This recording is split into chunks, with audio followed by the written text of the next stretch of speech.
Yo, yo, yo. Welcome to another episode of Stuck in the Podcast. I'm one of your hosts, Uncle AK. you had to crank the engine there, huh? Man.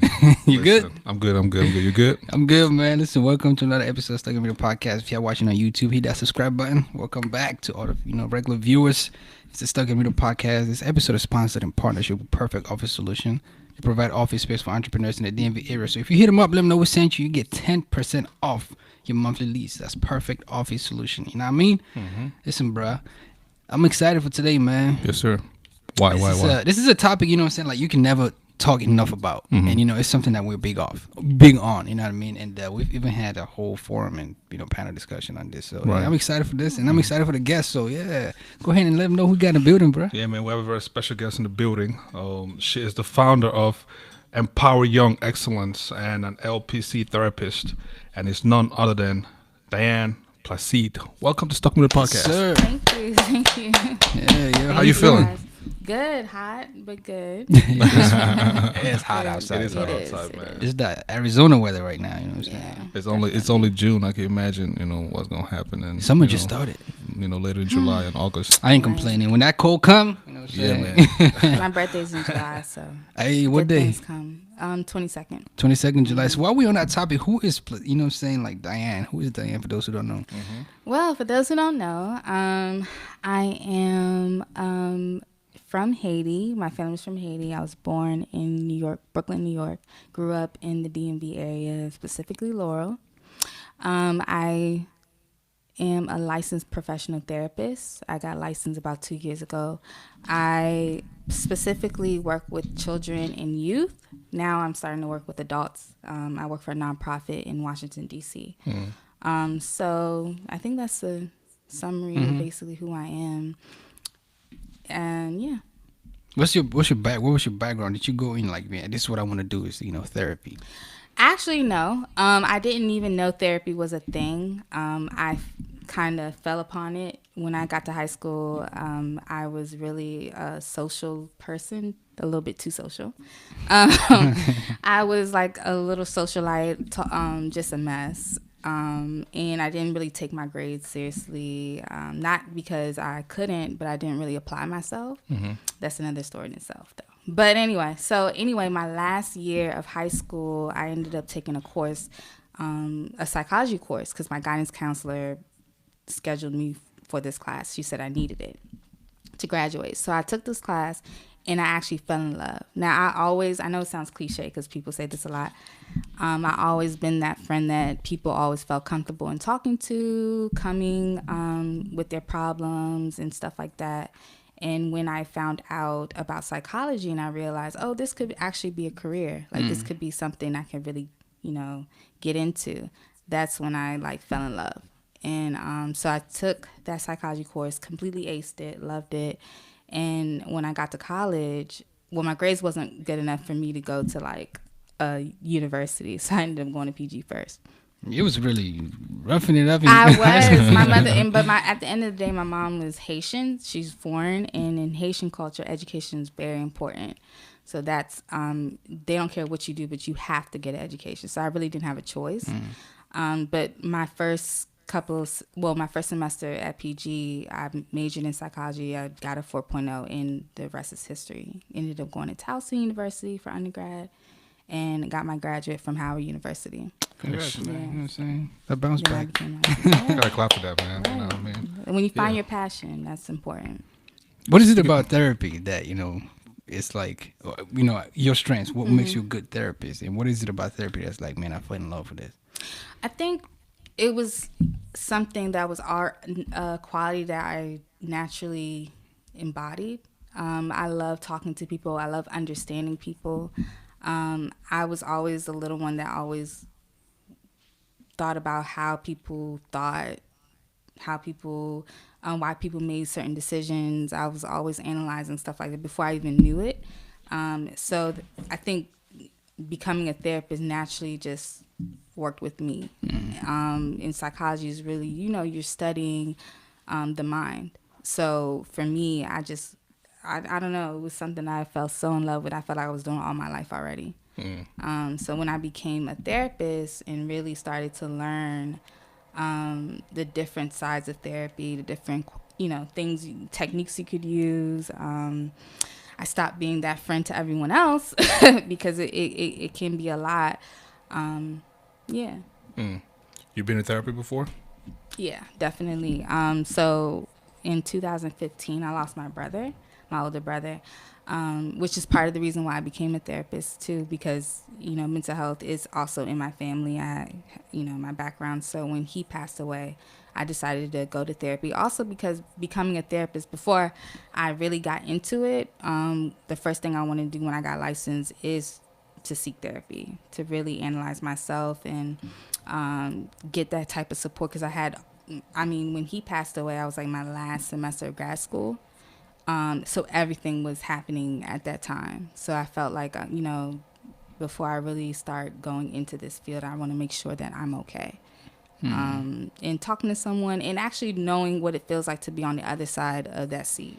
Because a lot of therapists, just because you're a therapist doesn't mean you don't have your own. That's what I was gonna say. Don't you feel like you go crazy sometimes hearing people's stuff, man? Like... I don't, because when I leave work, I leave work. I'm Diane. Like, I don't talk about work that often. You would think, it's always constantly in your head, but nah. Like, I have really dope friends too. So, I have my ratchet times off of work, happy hour, stuff like that. Have fun traveling, doing things to really escape from what I do for a living. So it's not something that, I'm 24/7. I'm not a therapist 24/7. Right. I make sure that I do stuff like, practice self-care and get into things that doesn't involve me having to be, analytical or, another, just having to be someone else's confidant. Like, I want to. Yeah. Before we get into empower young excellence, mental health, like, it has a stigma associated with it. How do you feel about that? In 2019, how far do you think we've come in terms of, speaking about that stigma and kind of, eliminating that in today's society? I think we've come really far. I feel like now it's almost like a fad. Like, people are really taking. They're really conscious about where they are with mental health and, making sure they're practicing their self-care routines and stuff like that, finding ways to, like, exercising. Like, a lot of people don't know if everybody like self-love is the best. Yeah, and if therapy may not be for you, I tell the people it's something that you have to be ready for. You have to really sit with yourself and realize, am I really ready to have someone assist me in analyzing myself and looking into myself? Because that's not easy. That's really hard. So I think we came a long way. I think now the question, or really what I want to take part in my journey, is how do I translate, the fat here to, Haiti, to other countries in the African diaspora. Like, it may big. be, because it's popular in the United States, of course, in the Black communities we're taking it seriously. But I think it's also important for us to make sure that it's being taken seriously back home. So let's talk, young, empowering young, dang. Empower young excellence. Yes. It's a mouthful. What's that about? So Empower Young Excellence, that was created because, the title itself, I feel like it affirms something with our youth. So when you say it, it's kind of like you're telling them, you're already excellent. It's now like, how do we empower you to really tap into that? So that's what Empower Young Excellence is, and really trying to encourage our youth to be proactive about their mental health, because a lot of people don't understand mental health is a continuum. It's not just when you say mental health, it's not a deficit thing. Your mental health is a overarching thing. So if you say like physical health, when you say, do you have physical health? Everyone in this room has physical health. The real question is, whether you are on, the fit side or the unfit side. So, that's the real question. It's not everyone breathing. There's a level of physical health in this room. So that's just like mental health. Mental health, everyone has it. It's just, are you on the wellness side or are you on the illness side? And how you figure that out is how, the quality of life you live what the things you do to ensure that you're, moving towards the wellness side. Right. So being proactive about your mental health is important because that's how you kind of sustain your mental wellness. So that, involves a lot of things, whether it be exercising, whether it be whatever talent you have. Some people like music, art, and some things you may need to seek extra help for, like getting therapy, or maybe you need to make sure you're staying on top of your medication. Maybe you need to make sure you're maintaining your physical health too, and the level of stress that you have in your life. Like all those things impact your mental health. Do you, that makes sense. Yeah, it does, definitely. Okay. Yeah. And your organization focuses on the youth, the kids, right? Yes. So basically with Empower Young Excellence, I really want to help minority youth really understand ways to be proactive about their mental health, to educate them about really what mental health really is. Because a lot of times when you say mental health, people often get like, I don't got that. Like, they get turned off or put off about it. So really making sure that the conversation involves not just a deficit mental illness, but mental wellness. Like, how do we ensure that we are maintaining our mental wellness? What are some things that you're doing? How are you? I think the more education we have about it, the better it becomes normalized. But more importantly, with that, how do we carry this over to Haiti? How do we carry this over to Africa? Countries in Africa, Right. stuff like that. So that's my mission. They say it takes a village to raise a child. Yes. And you focus on kids, but then what about the adults? Because I feel like if you educate the adults, Right. it's easier to pass on that mentality to the kids. Right. But going directly to the kids, please, tell us the approach here. How do you balance, the information you're giving to the kids, contrary to their parents, being that we're talking about minorities here? I think it targets kids and youth, like teens as well. But anyone can anyone could take some value in the information that's out there. The reason why I specifically target youth is because they are, and I know a lot of people say this, but their ability to be molded, they're really not stuck in their ways, and they're the most impressionable. And so that was just a thought I had. But anyone, like if you go to the website, IEYEMMM.org, you could find the information useful. Right. What is sorry to cut you off, but what is causing such a comprehensive need for mental health in our youth? I mean, personally, I feel like especially the social media era, it's just a lot of people just want to keep up with other people, and it's driving people crazy. But in your view, what is causing our youth, and by that I mean millennials, such a desperate need comprehensive mental health need? Generation Z and millennials. So Facts, that's our new. I thought it was Generation X. So I think it's such a wide question because there's so many answers. It's not a one thing problem. Because a lot of, being a therapist, I see things, I'm able to see like different perspectives on a lot. And it's just not, I don't think it's just a social media thing. Life at home, it could be life at school. It could be your interactions. It could be genetics, it could be your environment. And social media may kind of exacerbate those things, because at the same time you're living real life, but then you go on social media and you may see things that are not really realistic. Facts. But being young, you kind of buy into it. And then now you are trying to live your life based on these, things or these, false realities. But as well, I was on, I was saying this the other day, I think that we also need to empower them to know that their ability to create, first of all, our generation is like the hybrid generation. We really created these platforms. We really found ways to monetize social media, which was a great thing. I think this youth now, but we knew what it was like before social media and after. This youth, they only know social media. And they're only basically adding to what we already, know or created or whatever, indulged in. So it's interesting because the stuff that we were, afraid of, like, the hot things like Instagram, Facebook. They're not really on that. They're not now finding new apps and new social media outlets to really express themselves, like TikTok, and most of them now are on YouTube. So they're finding ways to make money. So it's not like they're only. I just always make sure to say that, because it's not like like a negative thing with them.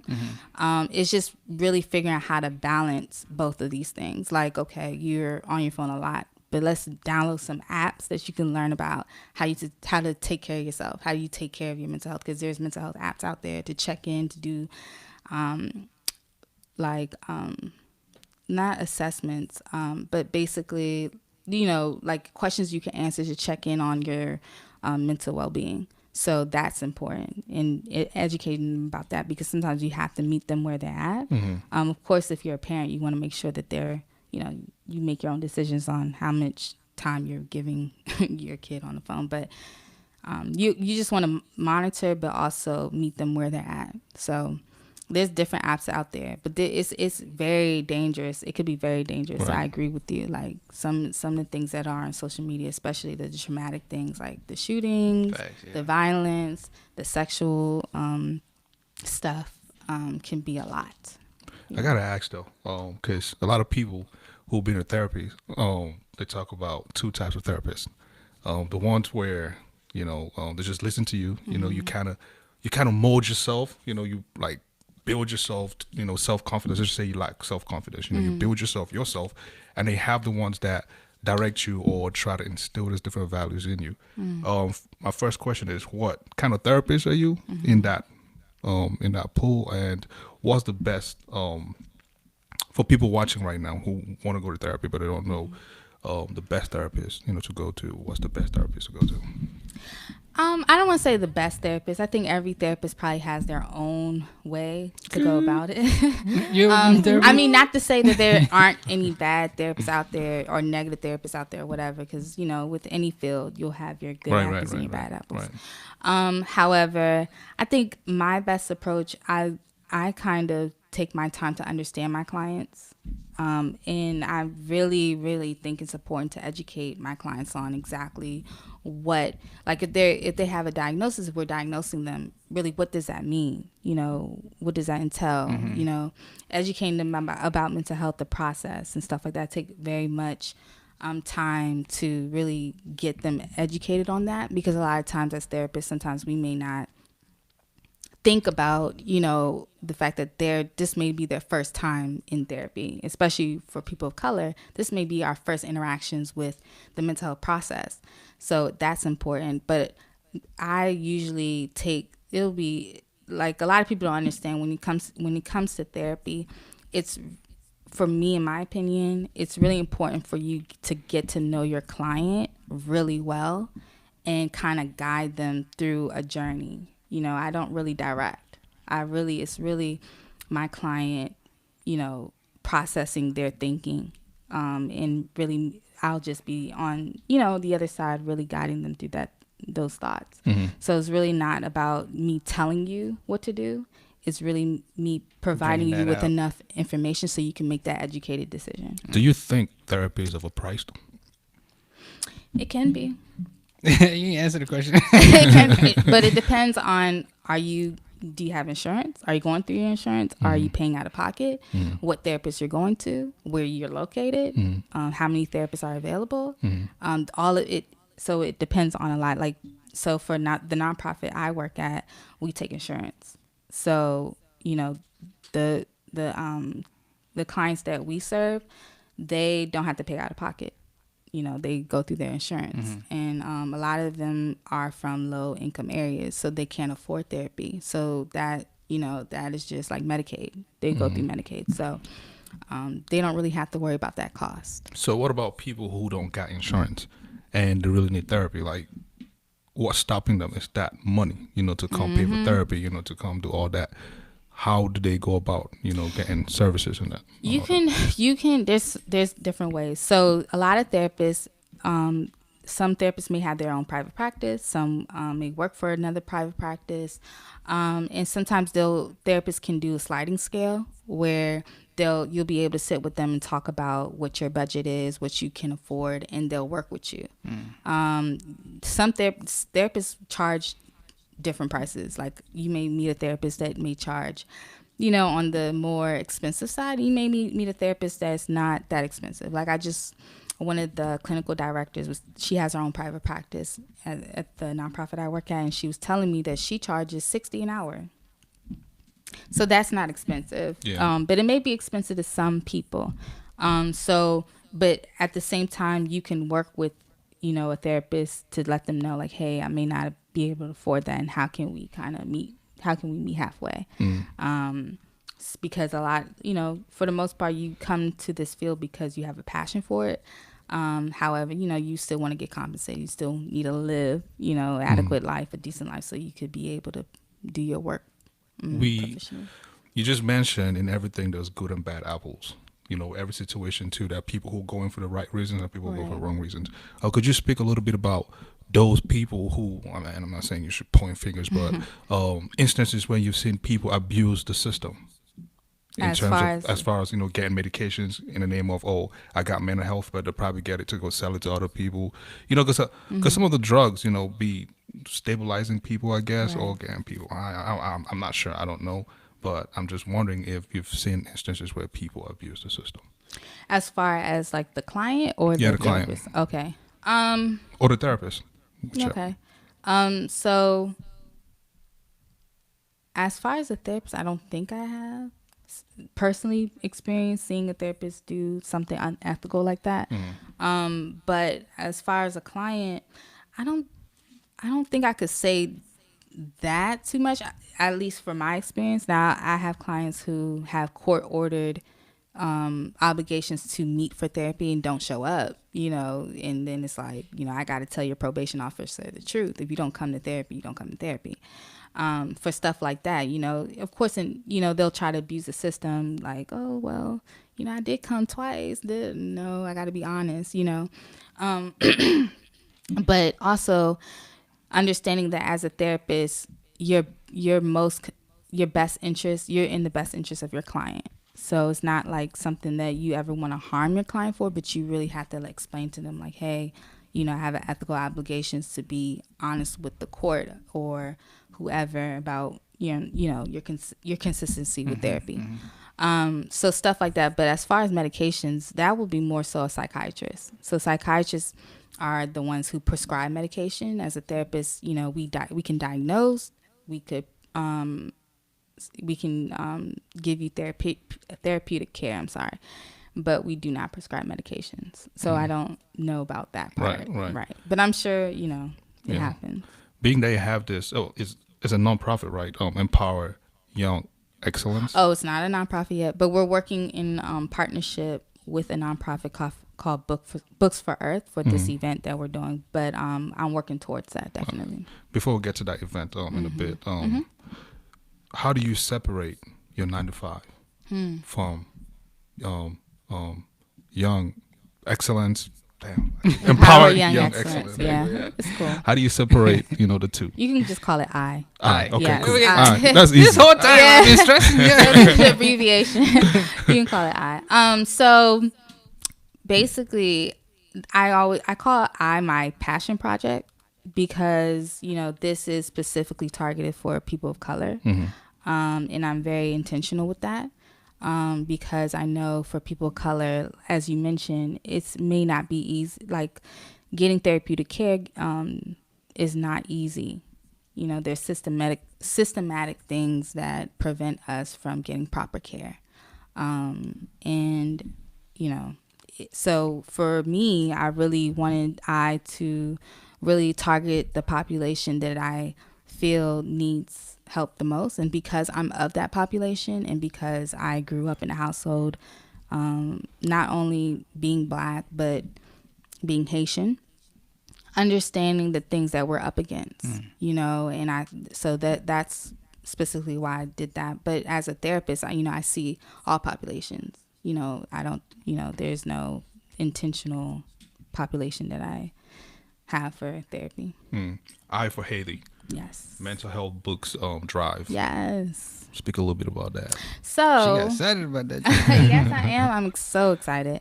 So on July 28th, I am having a mental health book drive for children in Haiti. We're partnering with this orphanage called Go Haiti. They they're building a school, and so we want to provide them with mental health children books. So this book drive is not just books for like books in general. I really wanted to specify that we want books related to mental health. So emotions, Okay, yeah. feelings, anxiety, depression. Charlemagne.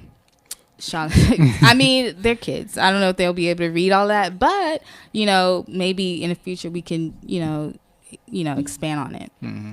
So I want to donate some books. I want to have this event. It's going to be a really dope event where people can come. It's free. All you would have to do is bring a book, a children's book related to mental health.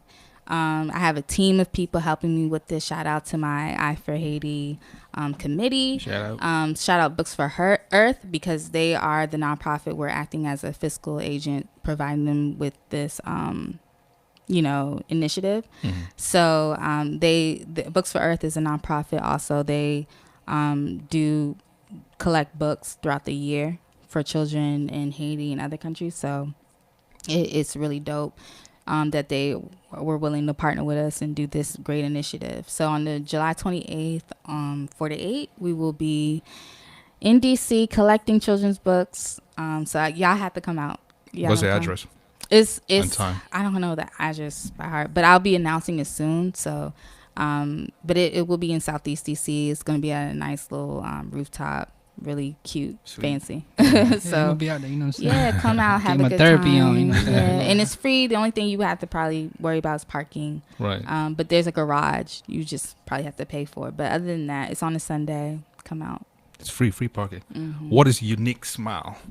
And how does it help wow. girls build Oh, confidence you from guys within? did your research. Hey, So Unique Smile was a girls group that I developed for actually we are doing the group again this summer hopefully, but I developed it at this previous job. It was a girls group that we focused on different topics like self-esteem, body image, identity, emotional regulation, because I felt like with a lot of, I had like a caseload of like 25 and a lot of more young girls. And I realized that those were some issues that a lot of those topics came up. Mm-hmm. So I felt like, okay, how can I kind of create this group where girls can come in and really talk about these issues and understand that there's other girls like them that are dealing with these similar topics. So we did a lot of fun activities, talked about some really, interesting things. And I learned from my clients, honestly. So it's not like, I don't like to think just because I'm a therapist, I'm above my clients or anything like that. It's really like a interesting thing to kind of understand where their little minds are headed and what they feel, and what they're the experts for real in their generation because they're living it. So I tell them this all the time, help me understand what you're going through, what your generation is faced up against. So There is this debate we always have when it relates to mental health, and I know everybody's experience is different. When I say this, but coming from where we come from, we see death, war, and all that stuff. But then while we're here in America, the African Americans, they see death and drugs and all that, and that kind of puts them in a different space and time, as compared to kids who come from Africa. So does that difference? That's and funny. we have that argument all the time. Yeah, So we as a talk about therapist, how do this you too. feel Because about that? having family from Haiti, there's a lot of traumatic things that happen historically, and currently that they go through. However, I think the main thing that I've been noticing, and just knowing the research out there and knowing I guess being a therapist now too, but that attachment piece to your caregivers is so important. So what I notice is, foreign people or people from foreign areas, we do experience a lot of trauma, but usually in foreign household, you have this sense of connection with your family. Like that family bond is still important. It doesn't matter how far you go, you still have that that connection with your parents, the elderly. It can be a very collective approach. However, here in the United States, it's very individualized, and sometimes, unfortunately, you don't see that level of attachment with your caregiver. Like the kids I work with, a lot of times their parents are working a lot. Their parents went through their own traumatic situations, so they aren't able to be present as parents themselves. It's just a different culture here. So I think I know that impacts a lot of how you're able to cope with trauma, how you're able to really be resilient. If you don't have that sense of attachment to your parents or any caregiver, it doesn't necessarily need to be your biological mom or father, but someone in your life that you have a close attachment to, that can impact your ability to be resilient or overcome a traumatic situation. What kind of psychotherapeutic, personal skills do our youth need to develop, and even that we in our generation have missed, to be able to succeed in this generation? I think that our youth should be aware of the different options available, because I think that sometimes youth because I know even working with a lot of youth, suicide is a big thing. And I think sometimes they feel like it's the easiest thing to say because they feel like they're out of options, or they need someone to see them. They feel invisible. So that may be the go-to for them, because they feel like there isn't really another, or they don't have enough options available for them that they feel like they can use so people can really take them seriously or see them. So I think that understanding what else is out there, again, how to be proactive with your mental health, what avenues you actually have available, instead of just thinking of that one thing. So that I think the need for engagement with the people around you, support that love with your family, your support system, that's very important as well. And this is going to be kind of off, but because this is like a very important topic to me, I think ethnic identity is so important too, especially for youth of color. Yeah, I was just gonna ask you what some you got going on, the ethnic identity and academic achievement. What's that? Yeah. So I worked on this study with a professor in Bowie, she's actually like she is a mentor to me. Her name is Dr. Charlotte McKenzie. She was working on this research. She specializes in ethnic identity. So what she was trying to look at is how that ethnic identity piece, how it impacts your ability to be successful in college, or how it impacts your positive social behaviors. So when I heard about her research, I loved it, because in grad school, my focus was on colorism, ethnic identity, and stuff like that. So I wanted to really get involved in this research. One, because I was interested, but two, because it's really important, I felt. So what she found was basically, so with ethnic identity, we all go through these different phases. Usually by the time we get to college, we're in one of two phases. Whether we're committed or we're still exploring our ethnic identity. So ethnic identity means your cultural attachment. So basically, you're from Cameroon. We're all black in this room, but you're from Cameroon. I'm from Haiti, Cameroon as well. Okay. So that is your ethnic identity. So that's different from just your race, right? So basically, this study, what they found is the more aware you are of your ethnic identity, the better you are able to buffer against those like negative social behaviors, like risky behaviors, alcohol facts. use. That's You get what I'm facts. saying? The more committed you are to your ethnic identity, the more successful you will be in college, and the more the increase of positive social behaviors you'll have. So that's basically what the study found, which I thought was very interesting and something we kind of can understand, right? Because we understand that the more the ability for you to know yourself, it really increases your ability to know other people, interact with other people, understand the world around you. So in that, I think it's important for our young kids to really know themselves and know that, you know, they're just not black. You know, there's a lineage. You have ancestors from other countries, and finding out and seeking that knowledge and information on really what is your ethnicity? How do you identify yourself? You know, it's bigger than you. You're bigger than this. You know, is so. You know, it's such a blessing to know like your family's from Cameroon. You know that for a fact. Some kids are kind of can tend to feel lost, like, yeah, I'm black, but you know, especially with young kids, even though being having black pride right now is another hot thing, you know, with our young kids, I'm seeing sometimes they kind of still are reluctant to say I'm African American. You get what I'm saying? Right. So you know, my sessions I always find, you know, even with colorism and stuff like that, that's still a thing.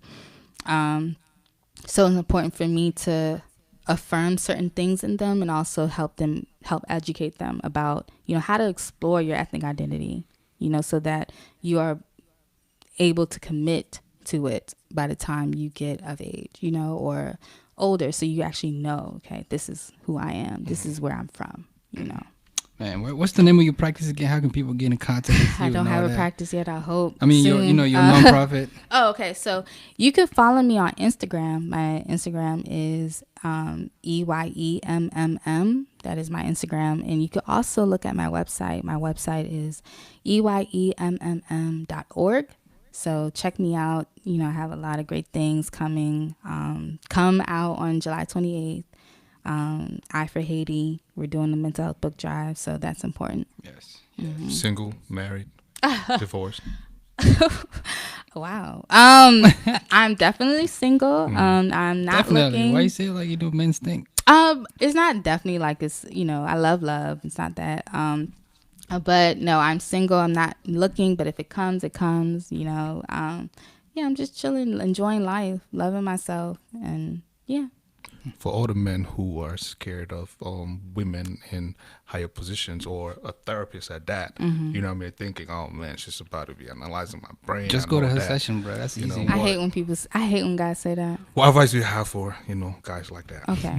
Well, I'm not analyzing 24/7. I don't get paid to do it. So no, I'm playing. But it's not a thing that I do 24/7. Like I really like to get to know people. It's kind of like people really, when I meet people, it's kind of like you determine your behaviors, your attitude and all of that. It determines how I perceive you. So, you know, I'm not analyzing you off the clock. It's not, I can't, it'll be way too much. And it takes a lot to do that.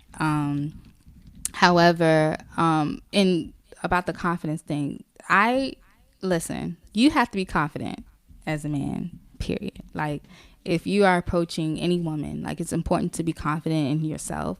I think it's a mentality thing. Like it's not about how much you make. It's just the ambition you have, you know, and the work that you're doing to actually attain a goal, you know, and get somewhere. Not that, you know, of course money's nice, but it's not everything, because you can have money and just be lame.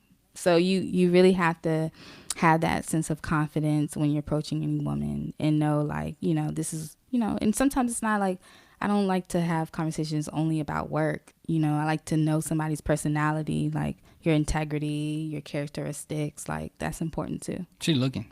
I'm not looking, you know, because look, it comes natural. It should come natural. Like, you know, a lot, especially with the things I have going on right now. I have a lot going on. So it's yeah, you have to like be prepared to like really. It has to be right. So what if that guy, that Mr. Right, comes and he wants to, help you in your adventures and all that? That'd be great. I mean, of course, you know anybody that you're with, you want them to compliment you, you want them to support you, and I want to support whatever they got going on. I really want to stress it's important. Anybody that I'm with, personally, I need them to have a level of ambition. What are living a fulfilling life? Like, what are you really doing in this world to really make it better? Like the great DC poet, Mr. Wale said, I like my girls with a 5-year plan. Listen, we have had a pleasure. He kept looking at me like I don't lost my mind. Of Diane, Placide. Appreciate you coming through, kicking it with us, man. This has been an important conversation. Thank you. Thank you. And I hope that, the people learn some stuff from there. And please do come back. And I will be seeing you soon. Yes, of course. And the comforts of your office, because I need to get some things, off my chest. The hotline for national suicide, or the national suicide hotline, is 1-800-273-8255, just in case anybody needed that. You know what I mean? Thank you. Hey, listen, this is Stuck in the Podcast. Appreciate y'all checking this out. Thank you guys for having me. I want to say thank you for having me on. Like, I really appreciate it. I love this. This is dope. Thank you. Yeah. So thank you. Yeah. No doubt. Before you close, I was just gonna say, is there anything that we haven't touched on that you wanted people to know? Let me think. No, just support. Support each. It's important to support each other. Like, I love the fact that I got to support, and shout out to Ma for this opportunity, because having a great network, sometimes not all about networking up, but networking across. Yeah. So I appreciate this so much. Shout out to Ma. Shout out to that tree for not coming to work, but we'll understand. Fire! Saying that. SITM Podcast on all social media platforms. We have had a pleasure speaking with Diane C. Placide. Mental health therapist out here doing her thing. AK. So you good? Yeah, man. Man. Hey, get your office space with Perfect Office Solutions, providing affordable, flexible, professional office. Yes, starting at just $4.99. Use promo code SITM Podcast to get 10% of your monthly lease. Follow us on all social platforms at SITM Podcast. Email us sitmpodcast237@gmail.com. Hit us with questions, comments, referral. We need questions for our, couch talk. Couch talk coming through next week. Yeah, man. Hey, that joint's gonna be fire. Hey, it's gonna be fire. We're gonna shake table. Shake table. The last part of that. It's crazy. Yeah, like man. That. Hey, there's a blog. Uploaded a blog earlier this week called Black Women Privilege. Black women privilege. Yeah. I'm not sure what black women privilege is, but go read, SITMpodcast.com. Yeah. Shout out to Lala out Chicago. She wrote it. Yeah, man. Lala, that blog. Come on, call me. We have to talk. Now, don't worry. We're going to have a lot, so she could explain, Oh, she's coming through yet? No. I mean, we're going to have an Instagram live. Oh, okay. Probably later today. Go read it first. Go read it first. Yeah, SITMpodcast.com. Yeah. Hey, Diane. Yes. We doing it later. I am. What am I doing? Oh, cookout. Okay, I'm going to cookout. Hey, be safe. You know what I'm saying? Y'all going on a boat, I heard. So. Hey, don't shout. It's supposed to be a secret, man. Sorry, my bad. All right, this is Stuck in the Podcast. And we are out. Bye.